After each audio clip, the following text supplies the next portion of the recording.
Tere kõigile, meeldiv kohtuda. Minu nimi on Mihkel Zilmer.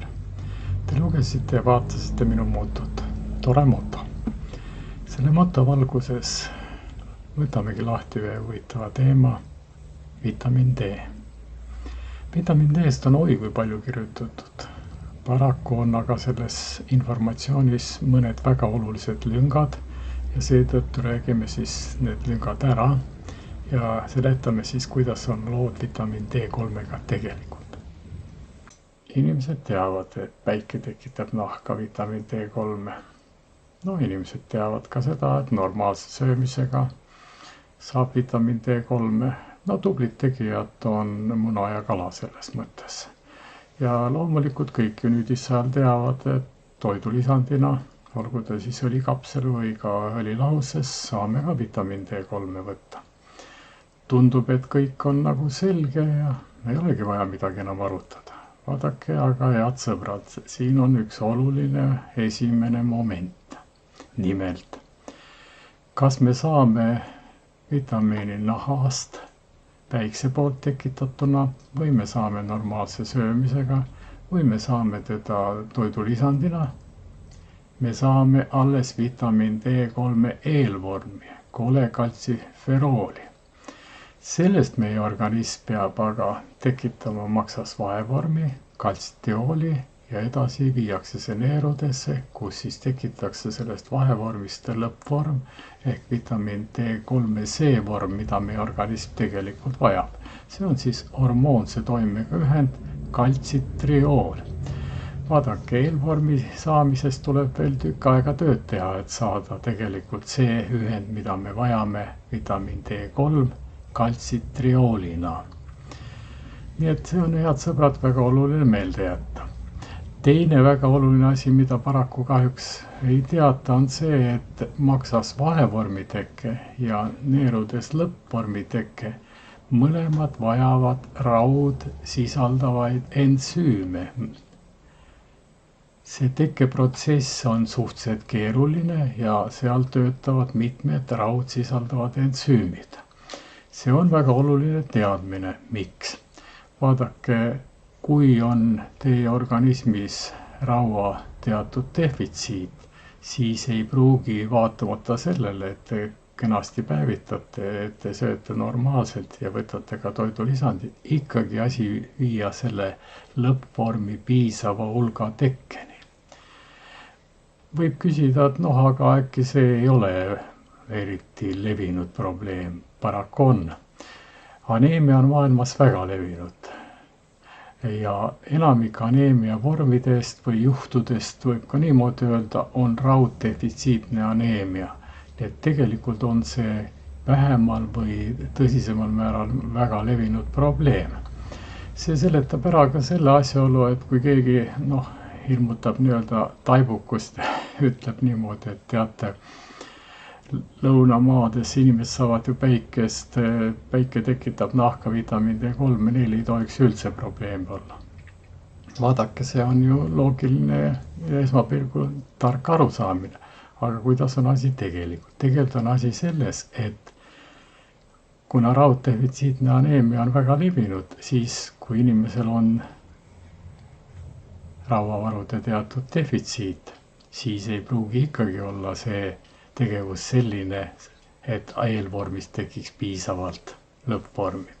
Ja kui veel kord öelda, siis rauddefitsiitne aneemia on väga levinud. Nüüd, head sõbrad, karta siin midagi vaja ei ole. Küll on mõttekas paari aasta jooksul kontrollida üle ikkagi teie rauavarude staatus organismis. Arstid teavad ja oskavad teile seda öelda ja soovitada, seda määratakse ühe spetsiaalse valgu hulga järgi, selle valgu nimi on ferritiin, nime ei pea väga meeles pidama. Ja kui sellega on kõik korras, siis on vähemalt see lõik korras, et teie rauavarud on piisavalt selleks, et vitamiin D3 eelvormist tekiks maksas vahevorm ja neerudes tekiks lõppvorm. Nüüd edasi näitudest. Kui näit on alla 30 nanomooli liitri kohta, määratakse seda kaltsitiooli, siis on tegemist väga kriitilise defitsiidiga, igal juhul tuleb siis manustada vähemalt 4 nädalat ja suuri hulki. YouTube'is ma hulki teile ei ütle, ma tean neid loomulikult, aga targad arstid teavad ka. Aga minu sõnum on ainult see, et sel juhul on õigustatud tõesti suurte ühikute kasutamine, seal 3 nädalat, 4 nädalat ja võib-olla mõni nädal veel rohkemgi. Ja kindlasti siis kontrollitakse, et kui hakkab asi nii-öelda normaliseeruma, siis tullakse tagasi normaalsete ühikute peale. Nüüd, kui teie näit jääb 30 ja 75 vahele, te võite slaidit vaadata, siis räägitakse kuni 50-ni räägitakse defitsiidist ja 50-st kuni 75-ni räägitakse nagu piiralast või borderline'ist. Ja kui on üle 75 nanomooli liitri kohta, siis põhimõtteliselt manustada ei ole vaja. Nüüd, kui palju manustada? Kui teie näit on 30 ja 75 vahele, siis kindlasti on mõistlik manustada 2000 rahvusvahelist ühikut septembrist kuni märtsi lõpuni ja edasi märtsi lõpust kuni septembrini 1000 ühikut. Pange tähele, ka septembrist märtsini toimuv 2000 ühikut peab jätkuma märtsist septembrini 1000 ühiku kasutamisega. Miks? Vaadake, on mõistlik, et te ikkagi terve aasta hoiate natuke seda olukorda, kus seda e-lühendit te saate rohkem. Sellega ei teki mingit probleemi. See tähendab, teil on alati see olukord, et teil vaheühendid saab tekkida ivake rohkem ja ka lõppvormi saab tekkida ivake rohkem. Seetõttu on mõistlik, veel kord kordan, septembrist märtsi lõpuni 2000 ühikut ja märtsi lõpus septembrini 1000 ühikut. Võtame siis räägitu kokku. Esiteks, päike, toidulisand, söömine annab meile eelvormi, vitamiin D3 eelvormi. Sellest peab maks tekitama vahevormi ja edasi neerud tekitavad vahevormist lõppvormi. Nii et see on omamoodi protsess. See tähendab aga seda, et tuleks olla veendunud, et teil on ka rauavarudega kõik korras, sest vahevormiteke ja lõppvormiteke vajab raud sõltuvaid ensüüme.